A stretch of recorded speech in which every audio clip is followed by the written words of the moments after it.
নমস্কার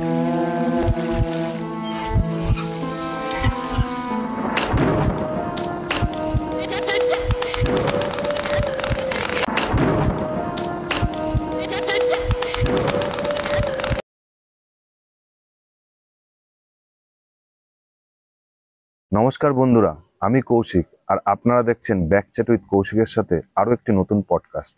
আর আজকের পডকাস্টের বিষয় হলো স্লিপিং প্যারালাইসিস, যে বিষয়টা নিয়ে যথেষ্ট বিতর্ক আছে, মানে যার বৈজ্ঞানিক ব্যাখ্যা একরকম এবং আধ্যাত্মিক ব্যাখ্যা আরেক রকম। তাই এই বিষয় সম্পর্কে জানার জন্য আজকে আমাদের মধ্যে এমন একজনকে ডেকেছি যার সঙ্গে এই স্লিপিং প্যারালাইসিস দুর্ঘটনাটা ঘটেছিল। তাহলে দেরি না করে চলুন শুনে নি তার মুখ থেকে আসলে কি ঘটনা ঘটেছিল, যেটা গল্প হলেও সত্যি। আচ্ছা অর্প, তোমাকে স্বাগত জানাই আমাদের এই চ্যানেলে। আর আজকে তোমাকে এখানে ডাকার মেন বিষয় হচ্ছে তোমার সাথে যে ঘটনাটা ঘটেছিল, যে স্লিপিং প্যারালাইসিস, সেই বিষয়টা জানার জন্য যে কি ঘটনা ঘটেছে। ধন্যবাদ দাদা আমাকে আজকে এখানে ডাকার জন্য। আমিও চেয়েছিলাম যে কোনো একটা জায়গায় গিয়ে বা মানে সংবাদ মাধ্যমে গিয়ে একটা প্ল্যাটফর্ম খুঁজছিলাম, সেটা আমাদের মাধ্যমেই হোক। এই খুব শেয়ার করার ইচ্ছা ছিল ঘটনাটা, যদি সবাই জানুক যে বিষয়টা কি ঘটেছিল। একদম একদম। আর ব্যাপারটা আসলে কি, স্লিপিং প্যারালাইসিস ব্যাপারটা কি, আমি সবার কাছে তুলে ধরার চেষ্টা করছিলাম। আচ্ছা অর্প, এবার শোনা যাক তোমার সাথে কি ঘটেছিল। অবশ্যই বলছি। বছরখানেক আগের ঘটনা। আমি রেগুলারের মতনই আমার ঘাটে শুয়েছিলাম। হঠাৎই মানে খাওয়া দাওয়ার পরে যখন আমি শুতে যাই ঘাটে, রেগুলার যেভাবে মানে এক্সপিরিয়েন্স হয় সেরকমই হয় আমার। সেই দিন হঠাৎ আগে আমার ঘুম পেয়ে যায়। ঘুম পাস মানে হট করে আমার একটা স্বপ্নের জগতের টাইপের ছিলাম ওই জায়গাটায়। আমার যে ঘরের এক সাইডে একটা আলমারি আছে। আচ্ছা। আলমারির কোণে আমি একটা ছায়া দেখতে পাচ্ছিলাম। আলমারি কোণায়? হ্যাঁ। আচ্ছা। ছায়াটা কালো, মানে পুরো একদম কালো কুচকুচে ছিল। মানে আমি বুঝতে পারছিলাম না যে ওটা মেয়ে না ছেলে না কিছু একটা, বুঝতে পারছি না, প্রাণীর মতো লাগছিল, অদ্ভুত একটা। তা হঠাৎ ওটা দেখছি আমার দিকে হামাগুড়ি দিতে আসছে। মানে আমি খাটে উপর শোয়া, উপর আমার ওখান থেকে আমি হামাগুড়ি দিতে আমার খাটে উঠছে, আমি যা দেখতে পাচ্ছি। আমি মানে মা আমার পাশে শুয়েছিল, শুয়ে আমি হাত এরকম করে ডাকছি, মামা ওঠো ওঠো চিল্লাচ্ছি, কিন্তু কেউ শুনতে পাচ্ছে না আওয়াজ। মানে এটা মানে স্বপ্নে তোমার মনে হচ্ছে চিল্লাচ্ছ আর কি? চিল্লাচ্ছি কিন্তু কোনো আওয়াজই কেউ শুনতে পাচ্ছে না। আচ্ছা। তারপরে হঠাৎ সেই ছায়াটা মানে আস্তে আস্তে আমার মনে হয় গলা টিপছে, মানে উপরে যে দাঁড়িয়ে আছে হামাগুড়ি দিয়ে, কিন্তু মনে হচ্ছে আমার গলা টিপছে। আমি নিঃশ্বাস নিতে পারছিলাম না, কিছু করতে পারছিলাম না, মনে হচ্ছে আমি মরে যাবো ওখানে। আমার অনেক দাপাদাপি করার পরে খাটের মধ্যে স্বপ্ন দাপাদাপি করছে, ওখানে দাপাদাপি করার পরে খাটে লাস্টে মা মানে আমাকে জাগালো, বলতে কি হলো তুই লাফালাফি করছিস কেন? তা আমি বললাম যে মা আমার সঙ্গে এই ঘটনা ঘটেছে। মা বললো ঠিক আছে, মানে হাত পা ধুয়ে এসে আবার শুয়ে পড়, কালকে সকালে দেখছি। সেই দিন রাতে আমার খুব জ্বর আসে, টা মা আমাকে ওষুধও খাওয়ায় তার জন্য। তো পরের দিন সকালে মা আমাকে এক জায়গায় নিয়ে যায়, মানে ওখানে নাকি মানে ঝাড়ানো হয় শুনেছি। আচ্ছা আচ্ছা আচ্ছা। হ্যাঁ, তা ওখানে নিয়ে যাওয়ার পরে আমাকে সেই লোকটি আমাকে জিজ্ঞেস করে যে তুমি কি কোথাও গিয়েছিলে, মানে যেদিন ঘটনাটা ঘটেছে আমার সাথে সেদিন কোথায় গিয়েছে, মানে আমাকে জিজ্ঞেস করছিল কোথায় গিয়েছিলাম। তা আমি জানাই যে হ্যাঁ স্কুলের পরে আমরা সব বন্ধুরা মিলে একটা আমাদের অঞ্চলে একটা জায়গা আছে কাজলা বলে, ওখানে সব মানে ঘোরাটোরা ভালো জায়গা আছে, ওখানে ঘুরতে গেছিলাম আমরা সবাই বন্ধুরা মিলে। তা ওখানে আমরা ঘুরতে গেছিলাম, তা ওখানে গিয়ে আমি এক জায়গায় টয়লেট করেছিলাম। তা আমার বন্ধু আমাকে এসে বলেছে যে তুই কোথায় টয়লেট করলি? তা আমি বলছি কেন, আমি এখানে করলাম। তা বলছে এখানে কবরস্থান।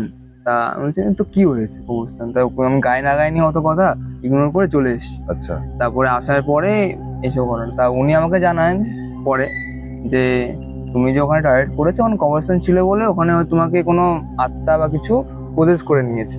আচ্ছা আচ্ছা। মানে যেহেতু তুমি ওখানে, মানে ওরা একটা মাধ্যম চেয়েছিল আর ওই মাধ্যমটা হচ্ছে ওইভাবে ঘটেছে। তারপর আমাকে উনি ঝাড়ানোর পরে আমাকে মাদুলি দেয় একটা, বলে ওটাকে 7 দিন পরে থাকতে, তারপর আমাকে আসতে। তা আমি ওটা পরার পরে আমার 7 দিনের মধ্যে আমি সুস্থ হয়ে যাই। কিন্তু দাদা আমার এবার মনে একটা ভাবনা আসে। মানে কিরকম ভাবনা? আমার একটা কিউরিওসিটি কাজ করে মনের মধ্যে। কি কিউরিওসিটিটা কি? মানে আমি জানতেই চেয়েছিলাম যে ব্যাপারটা যেটা আমার সাথে হয়েছে এটা আসলে কি আমাকে খুব আচ্ছা, খুলেও বলছিল না। আচ্ছা তা আমি এটা জানার জন্য ইন্টারনেটে অনেক রিসার্চ করি, করার পরে আমি জানতে পারি যে এটাকে স্লিপিং প্যারালাইসিস বলে। আচ্ছা অর্প, তোমার সঙ্গে যে ঘটনাটা ঘটেছিল এটা নিয়ে তো তুমি অনেক ধরনের রিসার্চ করেছো, তাই রিসার্চের অভিজ্ঞতাটা তুমি একটু বলো। হ্যাঁ, আমি এটা নিয়ে অনেক রিসার্চ করে জানতে পারি যে মানুষ যখন ঘুমায় তখন মানুষের যে আত্মাটা একটা আলাদা ডাইমেনশনে চলে যায়। আচ্ছা হ্যাঁ, তখন সে আত্মাটা পুরো স্বাধীন থাকে। আচ্ছা হ্যাঁ, তখন সে আত্মা দিয়ে অনেক কিছু ভালো মন্দ করা যায়। তা এর দুটো ব্যাখ্যা আছে, এটা হচ্ছে বৈজ্ঞানিক আর এটা হচ্ছে আধ্যাত্মিক। তোমাকে আগে বৈজ্ঞানিক ব্যাপারটা বোঝাই। বৈজ্ঞানিক ব্যাপারটা হলো মানুষ যখন ঘুমায় তখন মানুষের মধ্যে যে রক্ত চলাচলটা ওটা ঠিকঠাক কাজ না করলে তখন মানুষের একটা শরীরে তখন একটা প্যারালাইসিস অবস্থা সৃষ্টি হয়, আচ্ছা যেটা আমার সাথে হয়েছিল। আচ্ছা এবার আসি আধ্যাত্মিক ব্যাখ্যাতে। তোমাকে আগেই বলেছি যে মানুষ যখন ঘুমায় তখন মানুষের যে আত্মাটা তখন একটা আলাদা ডাইমেনশনে থাকে। হ্যাঁ একদম। হ্যাঁ, তখন আশেপাশে থাকা খারাপ আত্মাগুলো তখন সেই আত্মাটাকে আটকানোর চেষ্টা করে। এছাড়াও অনেক তান্ত্রিক আছে যারা নিজেদের কাজ করানোর জন্য এই আত্মাগুলোকে আটকানোর চেষ্টা করে। আচ্ছা। তখন সেই আত্মা নিজের শরীরে আবার প্রবেশ করতে পারে না, তো এর ফলে অনেকের মৃত্যু ঘটতে পারে। এছাড়াও অনেক তান্ত্রিক নিজেদের কাজ করানোর জন্য এরকম আত্মাদের আটকানোর চেষ্টা করে। আচ্ছা এর ফলে অনেক আত্মা নিজেদের শরীরে ফেরত আসতে পারে না, আর এর জন্য অনেকের মৃত্যু ঘটতে পারে। এটাকেই আধ্যাত্মিক ব্যাখ্যা হিসেবে গণনা করা হয়েছে। আচ্ছা অর্প, তোমার মুখ থেকে তো শুনলাম যে ব্যাখ্যাটা শুনলাম, সায়েন্টিফিক ব্যাখ্যা, আধ্যাত্মিক ব্যাখ্যা, যে কি জন্য কি হয়, তা এর কোনো সমাধান তুমি খুঁজে পেয়েছো?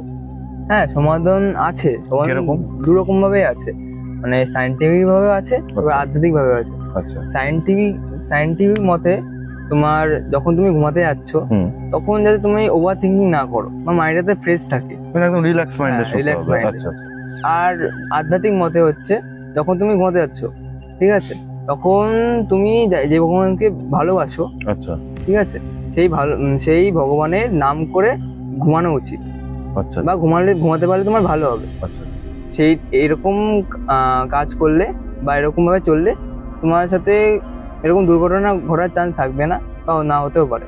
আচ্ছা আচ্ছা তার মানে মানে এটা তুমি বলতে চাচ্ছ যে যখন মানুষ ঘুমাতে যাবে, যদি আমি আধ্যাত্মিক মতে ধরি, আধ্যাত্মিক মানে আমি যে ভগবানকে ভালোবাসি সেটা যেই হোক, তার নাম জপ করে আমি যদি রিল্যাক্স মাইন্ডে ঘুমাই, তাহলে এরকম ধরনের মানে স্লিপিং প্যারালাইসিস যেটা বলে এরকম ধরনের জিনিসগুলো হবে না। হ্যাঁ, আধ্যাত্মিক মত এটা বলে। আচ্ছা আচ্ছা আচ্ছা আচ্ছা অর্প, তোমার মুখ থেকে তো পুরো ঘটনা শুনলাম, তা তোমার কেমন লাগলো আমাদের সঙ্গে এই বিষয়টা আলোচনা করে? দাদা, আমার খুবই ভালো লেগেছে তোমাদের সাথে আমার এই ঘটনাটা শেয়ার করে। আমি চাইছিলাম যে কোনো একটা প্ল্যাটফর্মে গিয়ে আমি আমার ঘটনাটা শেয়ার করি, তা আমি খুবই খুশি যে আমি এই ঘটনাটা শেয়ার করতে পেরেছি। আর আমি চাই যে এই ঘটনাটা যদি সবার কাজে লাগে। একদম একদম একদম, অনেক অনেক অনেক ধন্যবাদ অর্প, তুমি সময় দিয়েছো। Thank you. তাহলে বন্ধুরা, কেমন লাগলো আজকের পডকাস্টটি অবশ্যই জানাবেন, আর ভালো লাগলে অবশ্যই লাইক, কমেন্ট, শেয়ার আর সাবস্ক্রাইব করুন আমাদের চ্যানেলটি। আর হ্যাঁ, ফেসবুকে আমাদের পেজ আছে ব্যাকচ্যাট উইথ কৌশিক, অবশ্যই ফলো করতে কিন্তু ভুলবেন না। তাহলে আজ এই পর্যন্ত, আসবো আবার কোনো নতুন ঘটনা নিয়ে। সুস্থ থাকুন, ভালো থাকুন, পাশে থাকুন।